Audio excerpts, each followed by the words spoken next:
बिस्मिल्लाहिर्रहमानिर्रहीम। शुरू अल्लाह के नाम से जो बड़ा मेहरबान और निहायत रहम करने वाला है।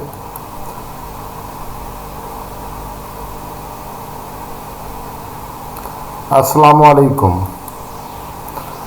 बच्चों, सब्जेक्ट हमारा मैथमेटिक्स है और क्लास सेकेंड ईयर डिस्कस होने जा रही है।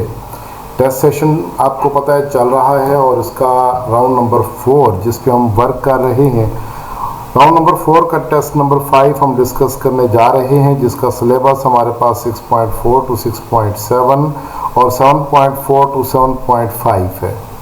मेरा नाम खुर्रम शहजाद सियाल है और सिटी कॉलेज के प्लेटफॉर्म से बच्चों आपसे मुखातिब हूँ और यहाँ से आपको लेक्चर डिलीवर किया जा रहा है।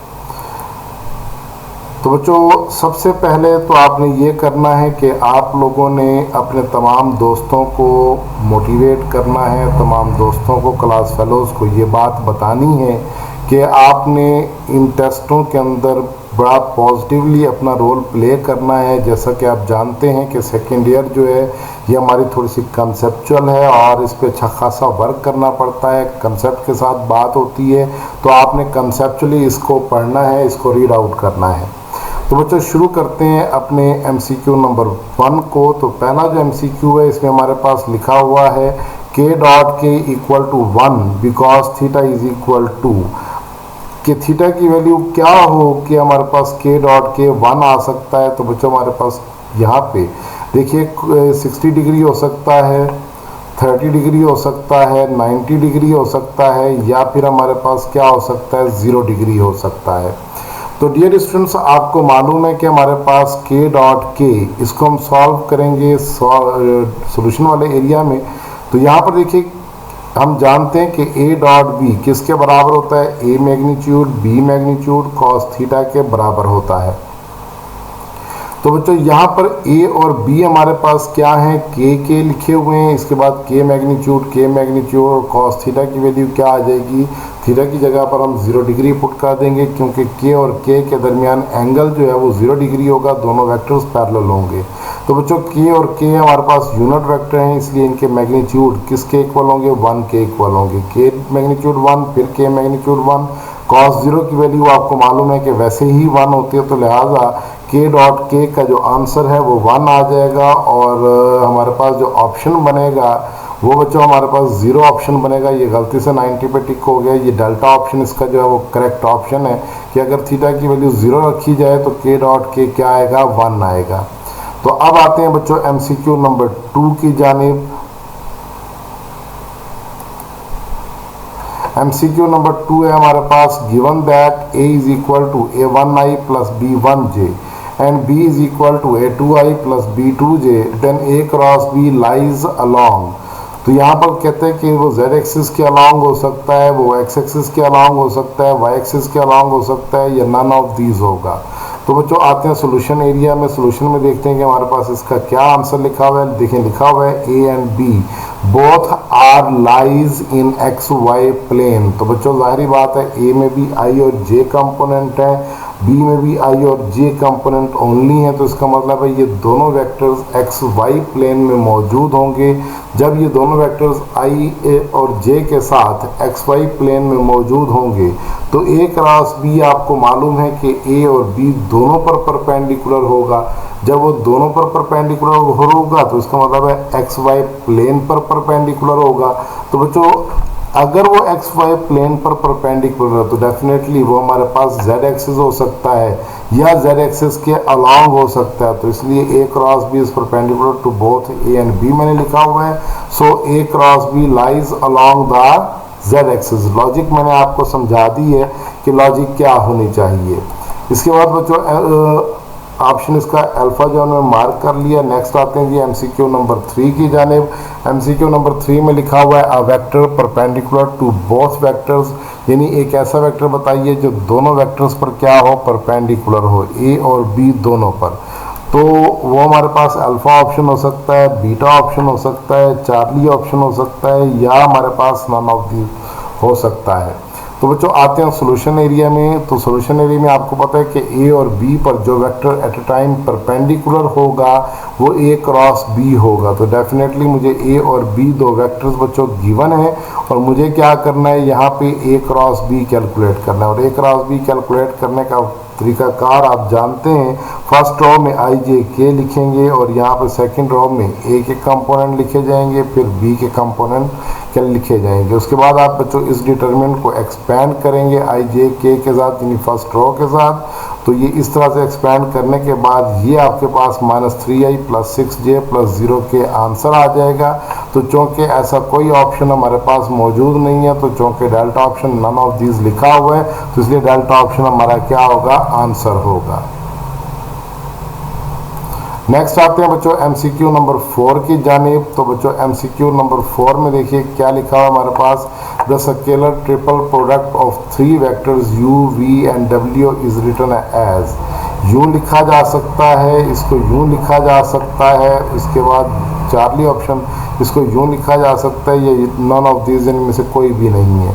तो बच्चों ये बात आप लोगों ने ज़हन में रखनी है। सोल्यूशन एरिया में देखिए मैंने लिखा हुआ है scalar triple product is denoted by, या तो आप स्केलर ट्रिपल प्रोडक्ट को u, v और w इस तरह से लिखकर और ब्रैकेट लगा दें, यानी एक रॉ मैट्रिक्स की फॉर्म में लिख दें, या इसको u dot v cross w लिख दें, या u cross v dot w लिख दें।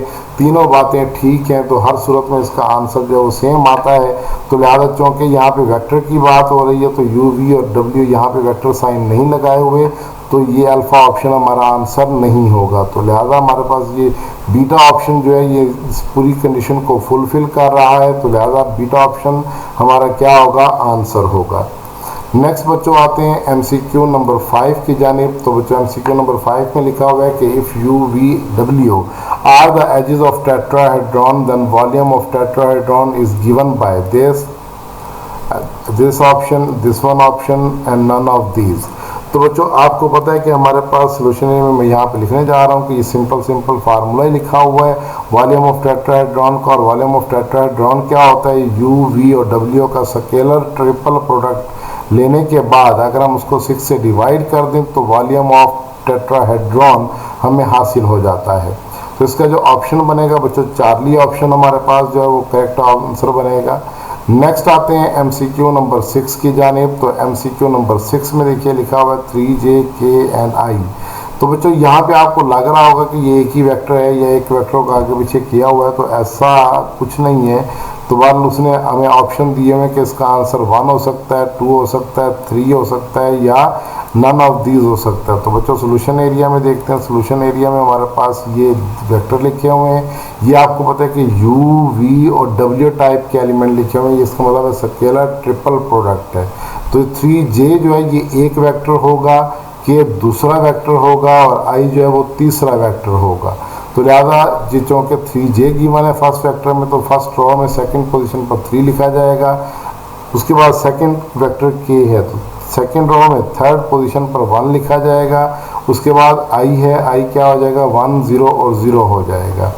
इसके बाद हमने क्या करना है जी, कैलकुलेट करना है। ये बनेगा -3 इंटू, ये फर्स्ट रो से मैं एक्सपेंड करने जा रहा हूँ, तो ये 0 है, ये 0 है। उसके बाद आ जाएगा -3 इंटू हो जाएगा इन दोनों का प्रोडक्ट माइनस इन दोनों का प्रोडक्ट, तो 0 - 1 हो जाएगा। सो अल्टीमेटली इसको सॉल्व जब करेंगे तो 3 आंसर इसका कैलकुलेट होगा और हमारे पास चार्ली ऑप्शन जो है वो बनेगा इसका आंसर।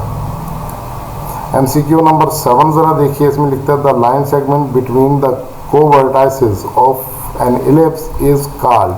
तो बच्चों माइनर एक्सिस कहलाता है, मेजर एक्सिस कहलाता है, उसके बाद ट्रांसवर्स एक्सिस कहलाता है, ये प्रिंसिपल एक्सिस कहलाता है।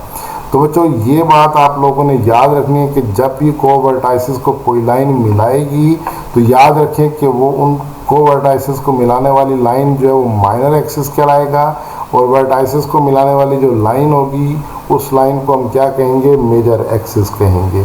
तो इस हवाले से हमारा अल्फ़ा ऑप्शन जो है बच्चों क्या बनता है, इसका करेक्ट ऑप्शन बनता है। और इसके बाद बच्चों आपको बताता चलूँ कि सिटी कॉलेज के प्लेटफॉर्म से फर्स्ट ईयर के लेक्चर जो है वो प्री फर्स्ट ईयर के लेक्चर यूट्यूब पर शुरू हो चुके हुए हैं। ट्रिग्नोमेट्रिक पोर्शन जो है वो शामिल है। जिन जिन दोस्तों की कोई सप्ली वगैरह हो या जिनका कोई सब्जेक्ट इम्प्रूव का केस हो तो उनसे गुजारिश होगी कि मतलब वो उस चैनल को सब्सक्राइब करें और देखें उस चैनल पे उन्होंने क्या काम किया है। बाकी एफएससी पार्ट फर्स्ट और पार्ट सेकंड के डिटेल के साथ मैथमेटिक्स के लेक्चर मेरे YouTube channel multi mathematics by Khurram Shahzad Sial पर मौजूद हैं। उस चैनल को विज़िट कीजिए, वहाँ पे जाके आपको डिटेल में लेक्चर मिल जाएंगे। तो बच्चों इसके बाद हम देखते हैं MCQ नंबर 8। तो MCQ नंबर 8 में देखिए क्या लिखा हुआ है। यहाँ पर लिखा हुआ है कि equation of transverse axis for x square over a square minus y square over b square is equal to 1 is. तो बच्चों ये बात आपको मालूम होनी चाहिए कि दरमियान में अगर माइनस आ गया तो इसका मतलब है कि इक्वेशन जो है वो हाइपरबोला की बनती है। तो हाइपरबोला में हमारे पास मेजर एक्सिस और माइनर एक्सिस नहीं होते। हाइपरबोला में हमारे पास दो किस्म के एक्सिस होते हैं, एक ट्रांसवर्स एक्सिस और एक कंजुगेट एक्सिस। तो बच्चों अगर एक्स पॉजिटिव हो तो एक्स वाली एक्स एक्सिस जो है वो हमारे पास ट्रांसवर्स एक्सिस होगा और वाई वाला हमारे पास क्या होगा, कंजुगेट एक्सिस। और इसी तरीके से अगर y पॉजिटिव होता और x नेगेटिव होता तो फिर y हमारे पास ट्रांसवर्स एक्सिस हो जाता और y हमारे पास क्या x क्या हो जाता, x एक्सिस हमारे पास कंजुगेट एक्सिस हो जाता। तो लिहाजा अब उस एक्सिस की हमें इक्वेशन बतानी है कि x इक्वल टू 0 हो सकता है, y इक्वल टू 0 हो सकता है, Charlie option x equal to plus minus c over e square हो सकता है, या डेल्टा ऑप्शन ये हो सकता है। तो बच्चों सोल्यूशन की जानिब आते हैं। तो सोल्यूशन में आपको पता है कि गिवन हाइपरबोला इज हॉरिजॉन्टल, सो क्योंकि x के साथ पॉजिटिव है तो इसलिए हॉरिजॉन्टल है। So transverse axis is x axis and it's equation is y is equal to 0। तो बच्चों x एक्सिस की जो इक्वेशन होती है वो y इज इक्वल टू 0 होती है। तो इस हवाले से हमारे पास बीटा ऑप्शन जो है वो करेक्ट ऑप्शन बनेगा। नेक्स्ट आते हैं बच्चों हम MCQ नंबर 9 की जानिब। इसमें लिखता है a line passing through focus of parabola and perpendicular to the directrix is called. यानी एक ऐसी लाइन जो फोकस से गुजरे, पैराबोला के फोकस से गुजरे और एक्सिस पर क्या हो, परपेंडिकुलर हो और पैराबोला के दो पॉइंट्स को आपस में मिलाती हो लाइन। तो ऐसी लाइन को बच्चों हम क्या नाम देते हैं, लेटस रेक्टम का नाम देते हैं। तो डिटेल मैंने यहाँ पे लिखी हुई है और मैं ऑलरेडी डिटेल बोल चुका हूँ। तो आपको ये मालूम होना चाहिए कि बीटा ऑप्शन जो है ये हमारे पास क्या होगा, करेक्ट ऑप्शन होगा।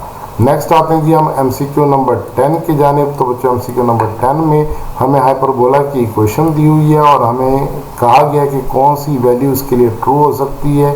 क्या c स्क्वायर का answer a square plus b square के बराबर होता है, क्या a square b square plus c square के बराबर होता है, या b स्क्वायर इसके बराबर होता है, या delta option none of these होता है। तो बच्चों आते हैं सोल्यूशन की जानिब। तो सोल्यूशन के हवाले से हमारे पास फार्मूला क्या है, देखें, for the hyperbola x square over a square minus y square और b square is equal to क्या है, 1 है।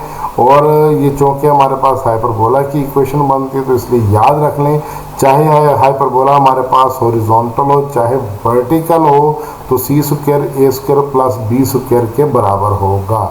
तो बच्चों ये हमारे पास MCQ नंबर 10 था। बाकी इसी तरीके से आपने बच्चों ज़ील एंड ज़ीस्ट के साथ तैयारी करते रहना है और कोशिश करते रहना है। इस वक्त को बिल्कुल आप लोगों ने ज़ाया नहीं करना।